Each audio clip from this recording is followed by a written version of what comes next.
Hello, everyone. I'm Jessie with Grow Nebraska. Welcome to December's monthly webinar series. This month, we're featuring Lauren Bonk with the Curtain and Pen. I'll let Lauren introduce herself here shortly, but in the meantime, I have just a couple of housekeeping items. We have a new date for this year's Marketech Conference. Registration is open, and we will have speakers from across the country. So if you're fortunate enough to be at this year's, you'll know exactly why we're telling people to get registered now. We'll more than likely sell out this year, so July 21st, 2020 at the Eunice Conference Center. Get it on your calendars. We are a Grow with Google High Impact partner, so if you're having issues with your Google My Business pages or wanting to set one up, get a hold of us. My contact information will be available at the end of the presentation. This month's featured Grow member is Cracklin' Kirk's Fireworks of Doniphan. They're a family-owned and operated business in Nebraska, providing you with the best quality, selection, service, and value that the firework industry has to offer. Several nonprofit groups come together to help with their day-to-day sales, and they travel across the country and even to China to handpick the best items from lots of manufacturers. So we only recommend these items, and they have seen and shot off a lot of them, so they know what they're talking about.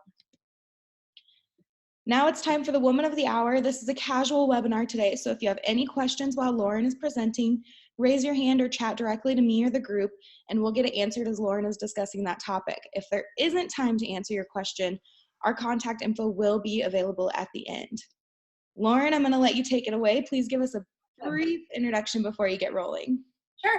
Hi, everybody. My name is Lauren Bonk, and I want to start off by apologizing for the state of my office. I had seen like an article about how you could put like a virtual background on there, but I apparently didn't download the package. So I'm in the middle of reorganizing, so disregard my background.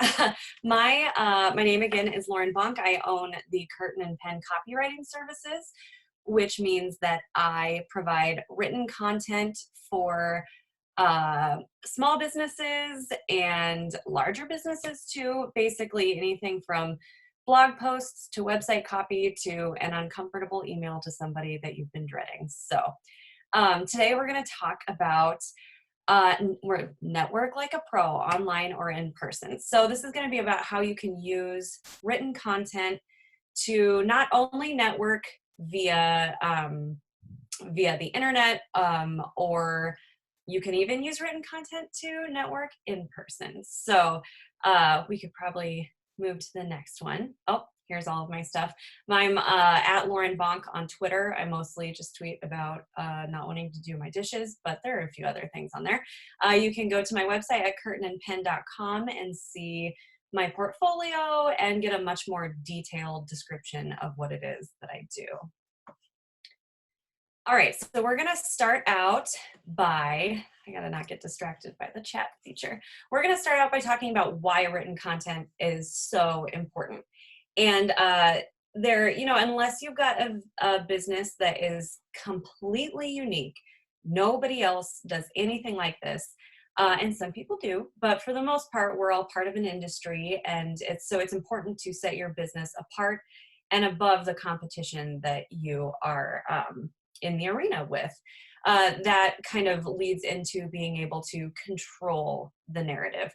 Of course, we can't control everything that people say about us or our business or our products, but you can still start the conversation by setting the stage with really strong written content so that people know what to expect.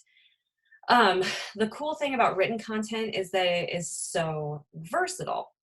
So we're going to focus on a few things today that once you, so hypothetically, if you were to hire me to provide written content for your business, that would mean that by the time we are done working together, you will own that written content. I do not have any claims over it. My name's not on it. I didn't pay for it. It's yours. So that means you can use it wherever you want. You could use chunks out of it to turn it into a radio commercial. You could use chunks of it on your Facebook page, on social media, in newsletters. It's your content, it's your business, and there are a lot of different things that you can do with it without having to pay for new content every time. And then finally, you can just really look like you know what you're doing. A lot of small business owners in person, they know how to talk about their business, they know what they do well, and some of them don't want to talk about it, they just want to do it. And that's what written marketing content can do for you, is it lets you work on what you love while the content talks for you. Okay, so what are we going to talk about? We're going to focus mostly about the About Us page. So that on your website or on your Facebook page, the About Us page uh, is an incredibly important page, and we'll talk about why it's so important. We'll move on to the elevator pitch, which is something that I love. And then we'll briefly focus on the short bio. So these are all three, these are like, I think of them as like the basics for written marketing content for your business. If you have these three things, you can really get started, send people to a really informative page on your website. You can communicate what you do and why you're the best at it in person very quickly. And you can also promote yourself in different ways if you've got a nice, quick, short bio just ready to send off to somebody. So first, let's talk about the About Us page. So I love an About page on a website. The home page is great. It kind of directs you where you need to go to get things done. But and I think a lot of us Nebraska business owners like to know who we're doing business with. So your About Us page is, the equivalent of, I don't know, a firm handshake and eye contact around these parts of the state. It communicates that you are good at what you do, that you're trustworthy, and that you will deliver satisfying results. So a lot of people want to focus on their services, but really the About Us page is the second most visited page on your website, aside from your homepage or landing page. So it's important to have a really good About page that is strategic and successful. And so that means that it's not going to be this epic, sweeping biography. People do want to know your history and your values, but like, we don't need to start with, Angela was 2 years old when she knew that she wanted to, whatever. They don't really, potential customers especially, want to get a feel of you, but mostly they want to know how you can help them. So the main goal of an About Us page is to really hook your audience, excite them about what you do, and then direct them elsewhere. And that's a question you'll have to ask yourself. What do you want them to do after they decide they like you and they want to do business with you? So there are 6 important things to have on your About Us page. I see some questions. I think because I am easily distracted, I'll address these questions at the end so that I can kind of keep my, but that is a really good question, Sierra. So your About Us page it's got to start out with a value proposition. So really, what do you do and how are you different? That seems simple, but you would be surprised how many About Us pages just take forever to get to the point. So, I firmly believe that if you just check these boxes off, you're going to have a much more effective About page than somebody who just writes 3 pages of stories, even if it's not expertly crafted or, perfectly eloquent. You just need to communicate who you are. So what do you do? How you're different. So let's say we're a small greeting card company. So we and you've got a niche, you've got a genre. So let's say it's sympathy cards. So here at Bob's Greeting Card Company, we create dynamic, memorable sympathy cards for people in rural Nebraska. So it's not just we make greeting cards. It's here's what we do, here's who we do it for, this is why we're different than Hallmark. So then 2, how your company can create the ideal circumstance. So some people call this the daydream portion. So you want to start out with here's what we do, here's why it's good, and then you're going to move along to how, what's perfect. So how do you create the ideal circumstance? You think of the problems that are preventing that ideal circumstance. So maybe it's hard to find sympathy cards that aren't generic, or sympathy cards that, appeal to people in our region. So you want to set up the ideal circumstance. So wouldn't it be nice to be able to find greeting cards or to find sympathy cards for loved ones that don't seem trite or that don't seem generic? Wouldn't it be wonderful if you could truly connect and express your condolences? Oh, why did I choose such a depressing topic? Sorry, guys. Let's say celebration cards instead. Yeah, I don't think we need to sit here and talk about sympathy cards. So wouldn't it be wonderful if we could express our joy in ways that are relevant to the people we love, instead of written by some corporate entity off in New York City? That's your ideal circumstance, to be able to find the perfect celebration cards for the people you love the most. So you've painted your daydream, you've painted your ideal circumstance. Now we move to the differentiator. So there are definitely greeting card companies, small and large, kind of, well, not large, but of decent sized in our region. So what sets you apart? Like even the Midwest, like what sets you apart from all of the other greeting card companies? Well, that's when you think about your business and what do you do differently? What do you do better than the others in your industry that sets you apart and makes you the ideal company for the people in your region? So if I were doing a greeting card company with a Midwestern flair, you would say, anymore greeting cards are impersonal and aren't specific to our region. We provide greeting cards that highlight the beauty of our rural region, that understands the importance of a firm handshake and a look directly in the eyes. I'm just kind of spitballing here, but what you want to do is talk about why you are better and different from all of the others in your industry. That's the ultimate goal here.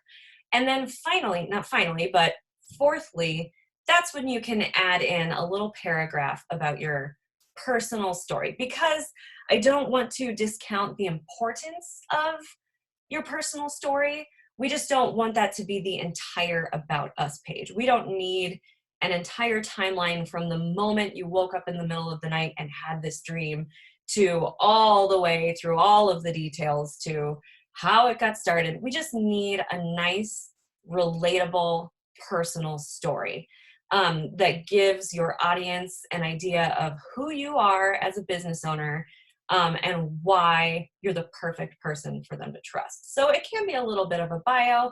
It can be a little story about how you woke up in the middle of the night, but then it needs to stop there. We don't need 3 pages of biography. And then this is the really important part, and this is what turns it from just a little story time page to a strategic piece of marketing collateral for your website, and that's the redirect. So think about what is the one thing you want them to do. As a greeting card company, the one thing I want them to do is go to my shop and buy a card. Some other people really might want people to join their newsletter, because that's a whole other topic that I'm sure would be a great T3 someday. But you want to, maybe it's to send them to your newsletter to subscribe so they can get a constant flow of information from you. You just need to choose what it is. So that can say, we've got an extensive collection of celebration and greeting cards that's perfect for the rancher you love or the farmer you love, or it just depends on how specific you're going to go. But where do you want them to go next on your website? That should be where this redirect starts to come in. And you want to finish that with a call to action. So that can be browse our cards and find the perfect one for the one you love today, with a link that takes them straight to that piece of information. So again, if you guys have specific questions on that, put them in the chat and we'll address them here, but we'll move on. We're going to, and trust me, I could talk about each of these topics for a long time, but I don't want anybody's eyes to glaze over. So we're going to move on to the elevator pitch. And the elevator pitch, I think, is fun. Other people think it's a nightmare to do, but the elevator pitch is, you imagine yourself you've walked into an elevator and you are next to the person who is the most influential person in your field. If you could convince him to use your services, you would make it, you would be golden.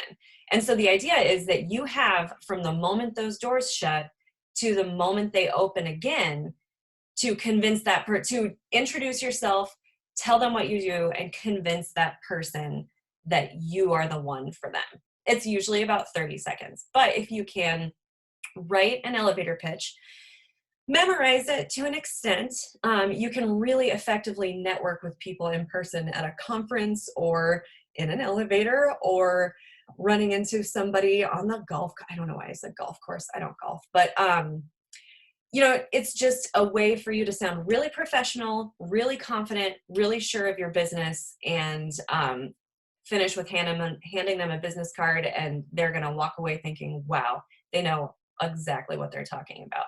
So there are lots of parts of an elevator pitch, but these are the most important ones. So first, you need to introduce yourself. Hi, I'm Lauren Bonk. So then you want to start with them, with the other person. What's your common need? So, you know, hi, I'm Lauren Bonk. I know that you're in the greeting card industry. I know it can be really hard to find one that's relevant to us and that is truly meaningful on a level that we can appreciate. And so then you say, so, you know, I decided to start creating greeting cards with a rural focus and with the values of the people around us, you know, and so you state a mutual need, a mutual connection. Then you jump into how you and your business can solve that need, and then your call to action is the next step. You know, there's no point in networking if you don't have a plan for what happens after. So that's nice that you've stated what our common need is. That's nice that your business does that. Okay, have a nice day. That's not what we want. We want a call to action. So once you've talked about how you can solve that common need, you're going to say, I would love to connect. Could we do a phone call? Maybe can I email you? Here's my business card. Ask them for their business card in return. You don't ever want to leave the ball in their court. You want to have some control over it. So you always want to have a call to action, whether that's asking for a business card, saying, I'll send you an email, I would love to connect. And then the hidden part of the elevator pitch is that you have to actually follow up.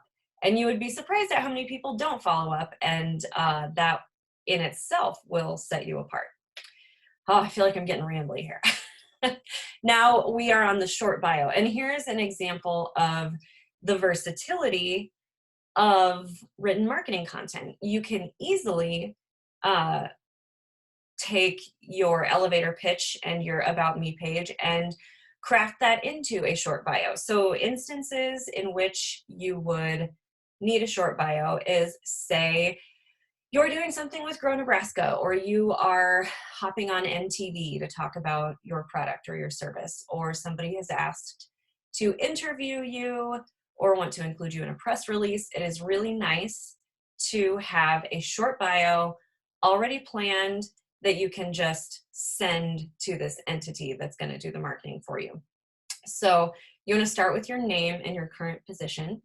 And this will be in the third person as well. So the third person is, instead of I and me, it's Lauren Bonk is a freelance copywriter and owner of the Curtain and Pen copywriting services. Then you move to a strength or a goal you have. So Lauren specializes in written marketing content for small businesses, or a goal would be Lauren is working to provide every small business with effective, succinct marketing content and propel them towards success. Then you list your accomplishments. If you have, if you have some awards, if you've got something you're personally very proud of, publishing, you could say, I would say Lauren Bonk has been published in, etc., and has presented on this for multiple conferences. And then you can add something personal if you want. I specify, if appropriate, you wouldn't send something about how you like to, I don't know, my bio has something about me drinking too much coffee and then daydreaming about drinking more coffee the next day. I would submit that to a less formal publication. I wouldn't probably submit something like that to, the Wall Street Journal. Not that I'm going to be in the Wall Street Journal, but just think your personal thing can be as benign as Lauren lives and works in Kearney, Nebraska. You don't, if it's not appropriate to say, Lauren loves drinking too much coffee, or even talking about your family members. And that's something that I could guide you on if you ever had questions about appropriateness. It's hard to judge tone and formality, but I think we can all tell if we should joke about drinking coffee or playing Barbies. I don't know. Judge the appropriateness. Thank you for moving me on. So it looks like this is a slide from a different presentation, Jesse, that I meant to delete. So there we go. We're going to open it up to specific questions here soon, but I also, just in this crazy time that we are in right now, I thought it would be important to, if you're not already working at home, there's a good chance that you might be soon. And I've just got some tips here to kind of make that. I've been working from home since 2010, and it's definitely for a while it's all fun and working in slippers, and then it gets a little bit more complex than that. So one of my best pieces of advice is using what they call the Pomodoro Technique. And that is when you work really hard, you set a timer, you work really hard for 25 minutes, and then you take a 5-minute break. And the only reason it's called Pomodoro is because the guy who invented it had a little timer shaped like a tomato. And Pomodoro sauce is a pasta sauce made out of tomatoes. So that's really all there is to that name. But it's work hard for 25 minutes and then take a 5-minute break. And so you try to do that as many times as you can until you feel like you're going to go crazy. And then you take a long break, a 15-minute break, and then you launch back into it. And I found that on projects I really don't want to do, it's really helpful to think to yourself, okay, I can do this for 25 minutes. And then you stick to that. Even if if you're writing and you're in the flow of it, you can finish your thought, finish your sentence, but it's important that you reward yourself with a 5-minute break. And you would be surprised how much more productive you can be when you have the promise of like a new cup of coffee or a walk around the block or something. There is a website that I use. You could just use your timer on the phone.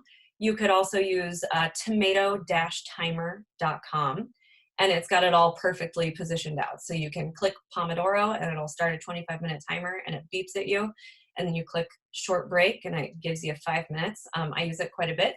There's also an app called Forest, if you like to have it a little, change it up a little bit, and you can plant a tree that will grow for 25 minutes. And if you use your phone you can change the settings. So if you check social media in that 25 minutes, then it'll kill your tree. So you can grow a cute little forest and then look at your past week and see how productive you are by how big your forest is. Secondly, it's really important to separate your workspace from your life space as best you can, even if that means working at your kitchen table.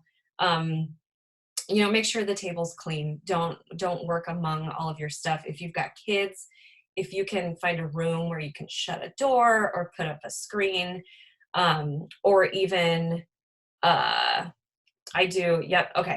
will get to these. So separate your workspace just so that you don't feel distracted by your other chores around you, dishes, laundry, etc. Drink lots of water. It's really easy to drink too much coffee when you're at home because you're not paying for it and you're not having to get up around coworkers and get it. Also, if you're working into the evenings, don't drink too much wine. It's just, the more water you drink, the better off you're going to be. There's the 20-20-20 rule. So that means if you're staring at a computer a lot, it's important to every 20 minutes, look 20 feet away from your screen for at least 20 seconds. And that helps your eyes not be fatigued. I found that if you prep your meals ahead of time, you won't waste so much time preparing them each day. I'll spend way too much time making a giant salad and watching a show while I eat. And if everything's prepped, you can just eat and get back to work so that you can enjoy your evening. And then if you have a partner or a spouse, it's really important to communicate how much work you need to get done and how much quiet time and privacy you need. Otherwise, it can lead to not getting your work done and some domestic issues. I think that's all I have for quick tips for working at home. I'm going to look at these questions. Sierra, I would say 500 to 750 words. 500 is a nice, easy to read amount. And also you want to break it into, have headlines. So what is it that I do in bold, and then a little paragraph, and then why choose Lauren's greeting card company in bold, and then your answer. It's much easier to read when it's broken up. If you go much over 750 words, people are going to stop reading. So you want to make sure that you grab them and redirect them while their interest is still piqued. And Janelle, I do have some examples of good about pages. It'll take me a little while to go find them. Is it possible to send this out in an email, or Jesse, are you able to answer that question? Yeah, absolutely. If Lauren goes ahead and shares those with me, I will send it in the follow-up email that includes the recording to this training. So you'll be able to go back and look at everything Lauren has mentioned today. So just a quick plug, it looks like Lauren is on her question and answer. So take advantage of that chat box and ask a bunch of questions for Lauren. We have some time here. So she's got how long? Sorry. No, you're fine. How long should your elevator pitch be? It varies, like actual word length kind of varies. It's more about time. It'll take, an elevator pitch is one of those things where, because it's something that you're going to verbalize, you want to practice it at home a little bit. So you don't want it to be longer than 30 or 45 seconds. Because once you get to a certain point, they're going to realize like, oh, she's just a walking billboard.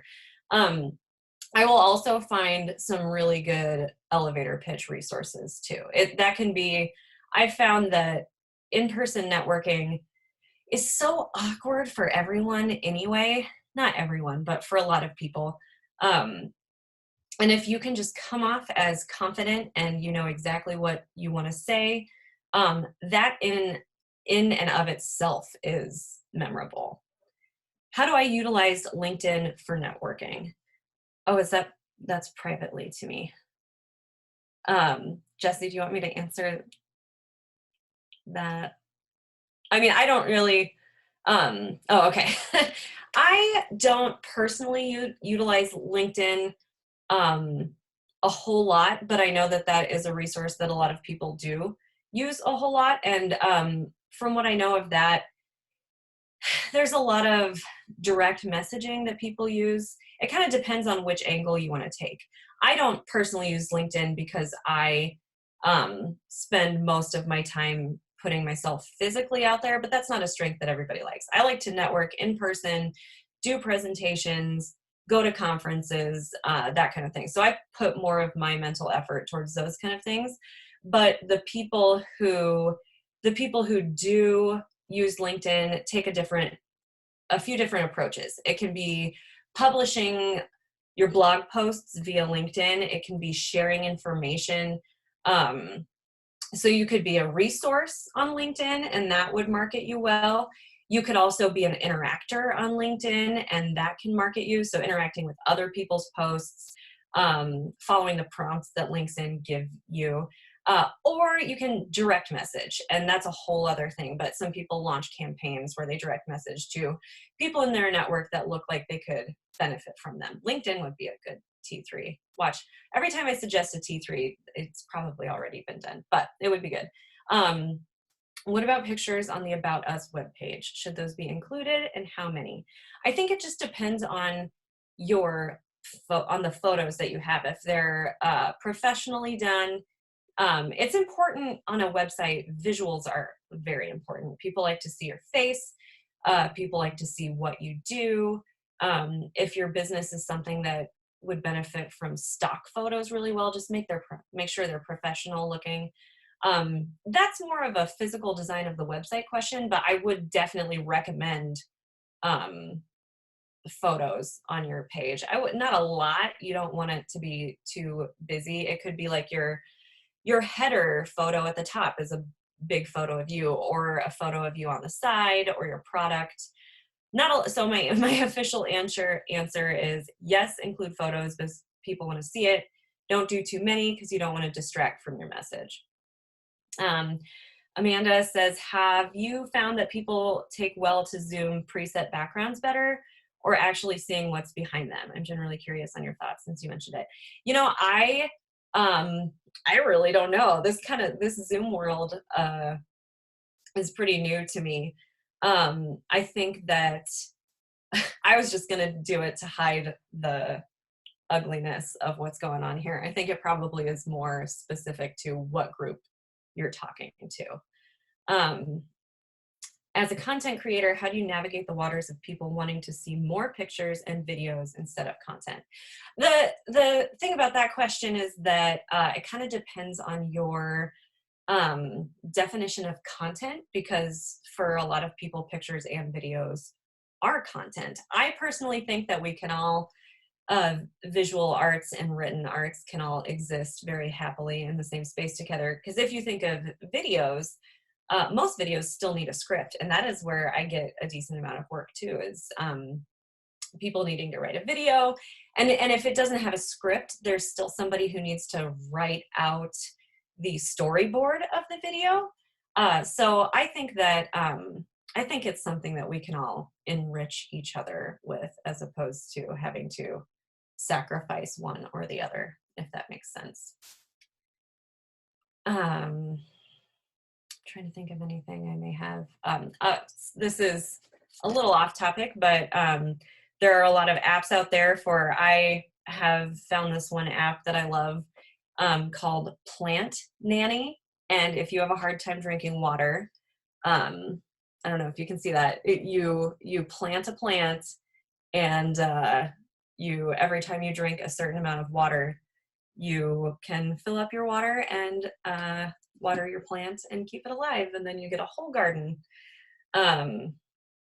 yeah, do you guys have any work from home questions or any specific questions about your business and certain um, content for that?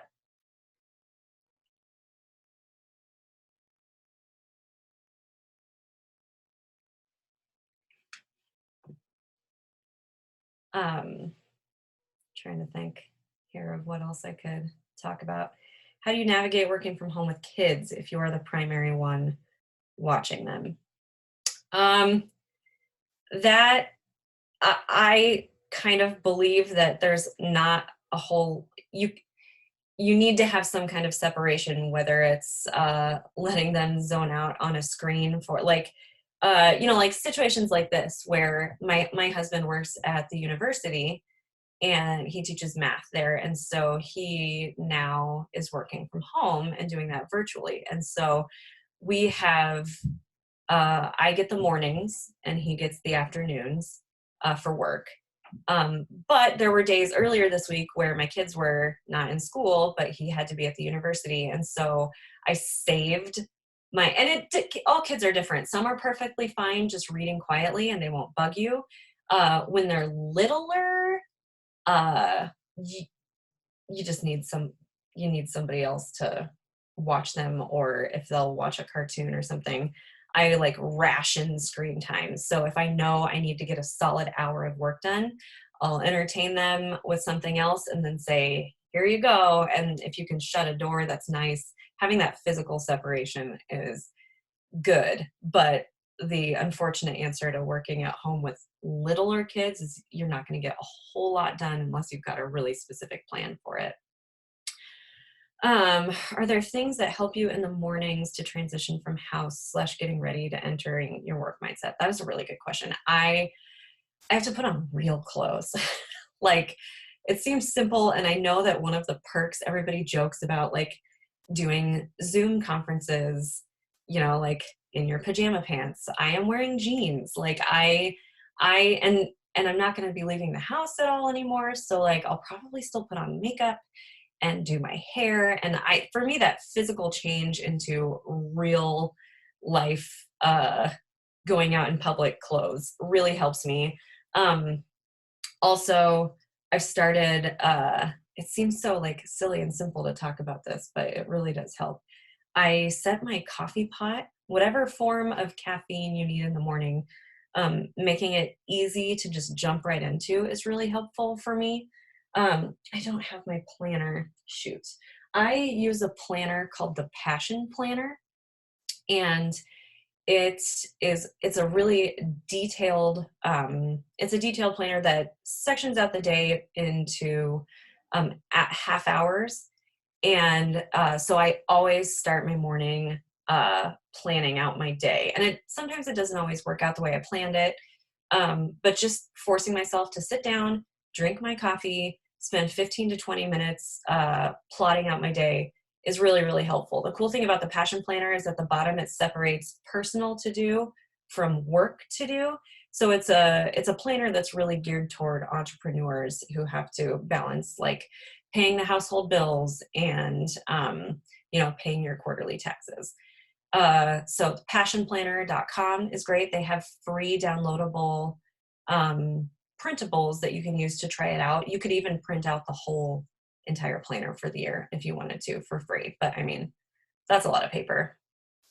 Random content question, product description, how long and how detailed should this be? Should specifics be saved for the health facts page, or is it better to fit in as much as possible on one page? Kind of depends on the industry that you're talking about, but in general, product descriptions you just need to get the basic facts that people need to know. I mean, think of it as, can you want to have enough information to decide if that is something that people want, if it's relevant to them, and how it will benefit them. But as far as all of the different details, if it's got its own page, like if you've got a page full of different product descriptions and each product will take you to a specific one, in this day and age, having all of your information as quickly as you can get it is best. So for product descriptions, you want them shorter on a big compilation of them, but you can be nice and detailed in a separate description. Did that make sense?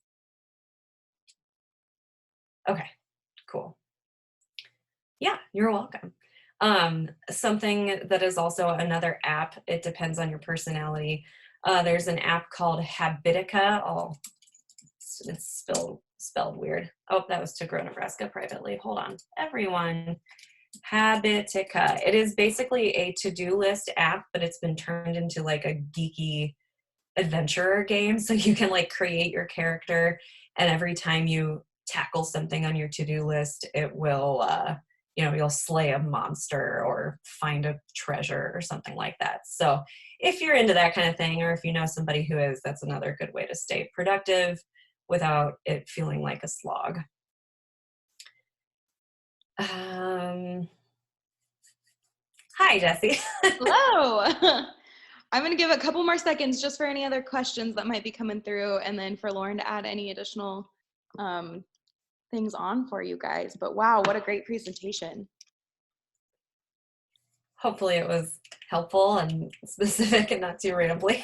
No, it was great. So thank you, Lauren. It was all really great. So my contact info is on the screen now. So if you have questions or need help with anything from the training, please reach out, call, email.